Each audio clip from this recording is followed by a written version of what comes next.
Joanne, on est à la fin du premier jour de ce camp numéro 4. Est-ce que tu peux nous faire un retour à chaud, s'il te plaît? Écoute, je pense que depuis le début du projet, que ce soit sur les 4 événements, sachant qu'on est à la moitié du 4e, ça a été officiellement la journée la plus difficile qu'on ait proposée aux candidats.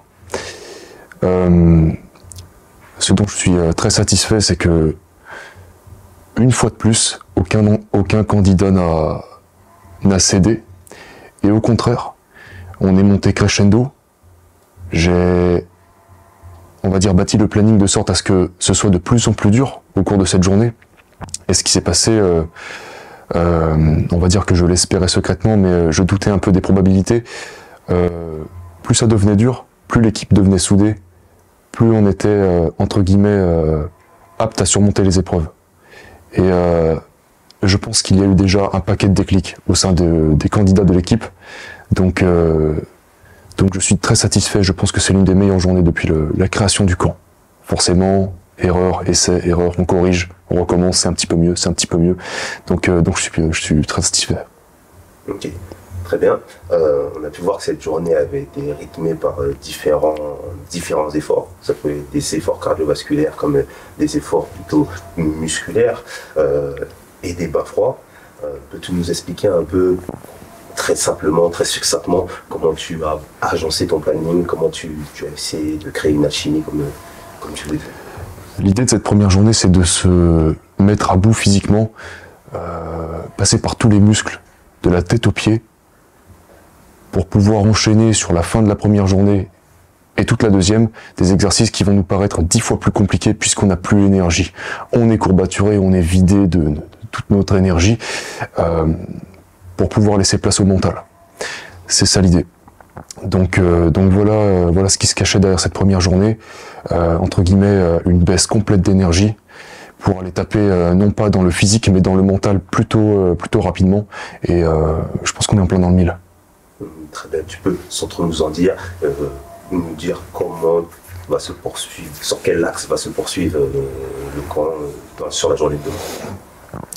Encore et toujours, la chose qui me tient le plus à cœur d'enseigner aux candidats, c'est ce fameux principe de décomposition. Je le répète constamment aux candidats parce que dans la souffrance, on a tendance à oublier les choses que l'on a apprises. On a beau avoir traversé des épreuves en pagaille, avoir réalisé des performances sportives, etc. Quand on a mal, on n'arrive plus à penser logiquement. Et c'est pour ça que je rappelle continuellement aux candidats pourquoi ils sont là.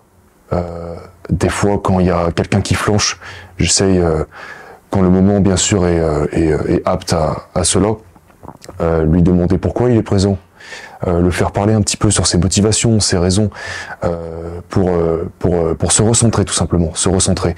Donc première journée très très physique pour laisser place au mental pour la deuxième journée, tout simplement. Très bien. On a pu constater quelques changements entre les deux, le deuxième, enfin une évolution à chaque camp. Peux-tu nous dire les changements que tu as apportés à ce camp-là et pourquoi ces choix-là?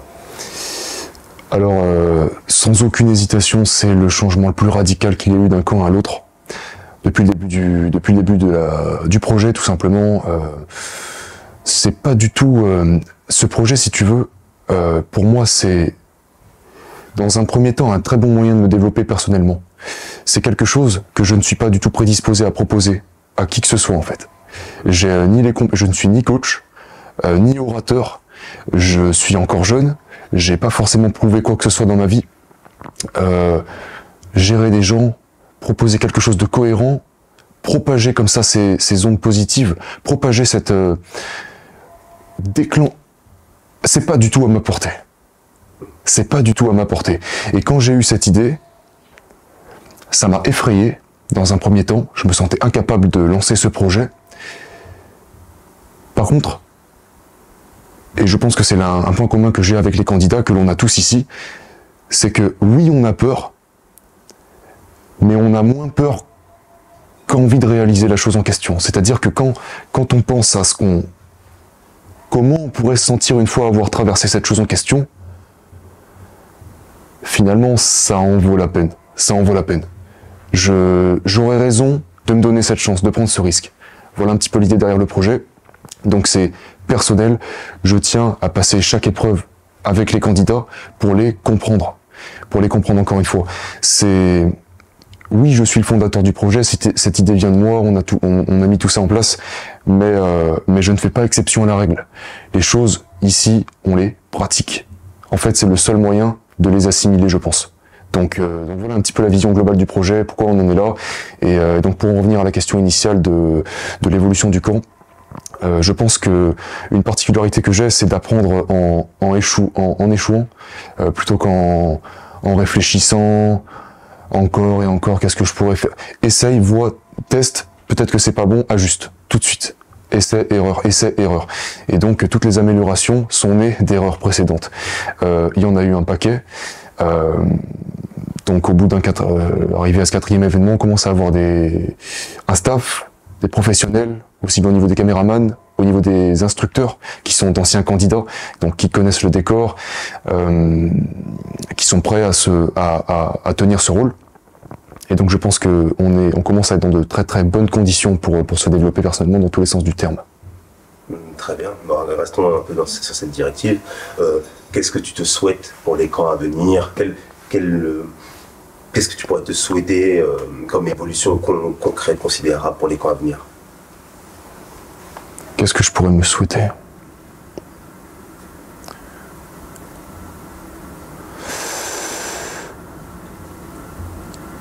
Je pense que je suis très dans ma tête, que je suis un peu têtu. Je pense. Et des fois à tort. Mais pour ce camp-là, tout mon entourage, quand j'ai annoncé la nouvelle, m'ont pris pour un fou, m'ont dit que c'était pas possible, qu'il y allait avoir des problèmes, et ci et ça. J'ai décidé de ne pas les écouter, aujourd'hui on en est là. Et aujourd'hui, après ces quatre premiers événements, j'ai vu des choses que je n'avais jamais vues ailleurs de toute ma vie. En 20 ans d'existence, j'avais jamais vu ça de mes propres yeux.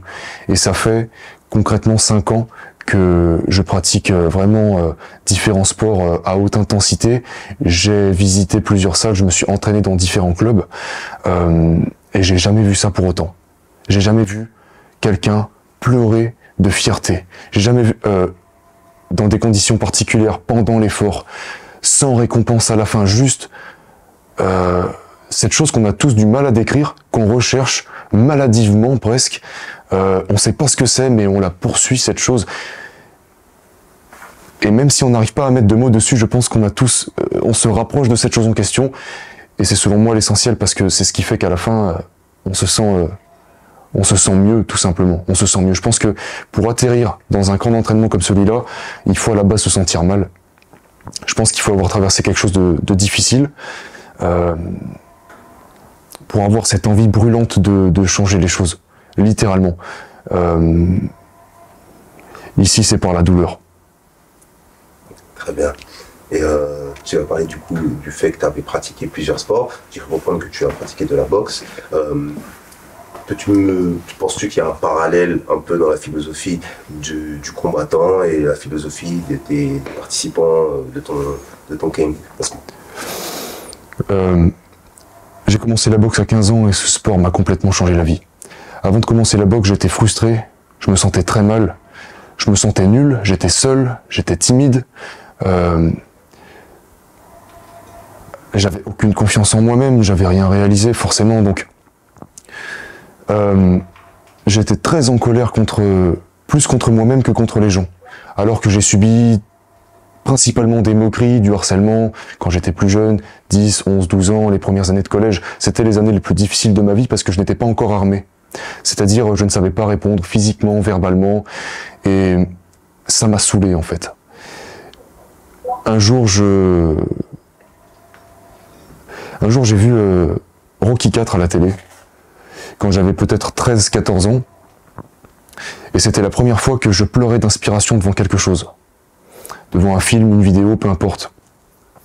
Et donc j'ai décidé que j'ai compris que ça pouvait être une porte de sortie peut-être. Et cette porte de sortie, on la pousse à travers de vraies actions, donc en passant, en mettant un premier pied dans une salle de boxe par exemple, et sachant que le combat est l'une de mes plus grandes peurs. J'ai toujours fui le combat, c'est-à-dire à chaque fois qu'il y a eu une situation d'adversité, qu'on m'a tenu tête, j'étais la personne qui fuyait, littéralement. Et j'ai été humilié pour ça, plus d'une fois, bien plus d'une fois, devant des camarades, des camarades, pas vraiment des amis, j'étais très seul, j'étais plutôt asocial, ça venait vraiment de moi, hein, je me cherche pas d'excuses, ça venait de moi, je comprends qu'on ne voulait pas traîner avec moi. Je voulais pas le voir en face quand j'étais plus jeune. Après j'ai compris, j'ai agi, et donc j'ai changé. La boxe m'a forgé, et la boxe m'a ouvert toutes les portes. Entre guillemets, c'est ce qui m'a permis de trouver le courage de lancer ce genre de projet. La chaîne YouTube, le podcast, le camp d'entraînement. Et à chaque fois, depuis que je suis déscolarisé, depuis donc 4 ans, à 16 ans, j'ai quitté l'école pour me concentrer uniquement sur moi. J'ai décidé de quitter, on va dire, toutes mes fréquentations, mes amis, quitter ma copine, m'enfermer dans ma chambre, continuer de faire de la boxe. Et vu que je me suis retrouvé avec toutes mes journées à disposition, je me suis demandé qu'est-ce que je pourrais faire de ce temps. Je suivais un youtubeur, je vais citer son nom, Sonny Cour à l'époque, qui traduisait ses discours, ses fameux discours d'orateur. J'étais époustouflé devant ses vidéos, je les regardais en boucle, etc. Et je me suis dit à un moment donné, pourquoi pas tenter de faire quelque chose de similaire alors que je ne parle pas anglais, que j'ai jamais fait de vidéo, etc. Mais je vais apprendre, j'ai du temps, j'y vais. 4 ans plus tard, on est à un demi-million d'abonnés, un demi-million de personnes. C'est pas important, c'est pas ce qui me motive, mais ça prouve que je suis pas tout seul. Et c'est ce qui m'inspire. Et aujourd'hui, tout ce que je propose, que ce soit les doublages, les podcasts ou les camps d'entraînement, c'est quelque chose dont j'aurais, je pense, eu besoin quand j'étais plus jeune. C'est propager l'aide qui m'a manqué à un certain moment. Aujourd'hui, je suis en capacité de la fournir. Je la fournis quoi qu'il arrive. Je me pose pas de questions. Ça m'aide personnellement. Sinon je ne le ferais pas. Je pense vraiment pas être assez développé personnellement pour me dire ça suffit, pas besoin de faire plus, loin de là. Et à travers ce camp d'entraînement, je peux le faire en étant entouré de personnes qui ont plus ou moins les mêmes ambitions. Donc on va dire que c'est le combo gagnant. Ouais. Très bien.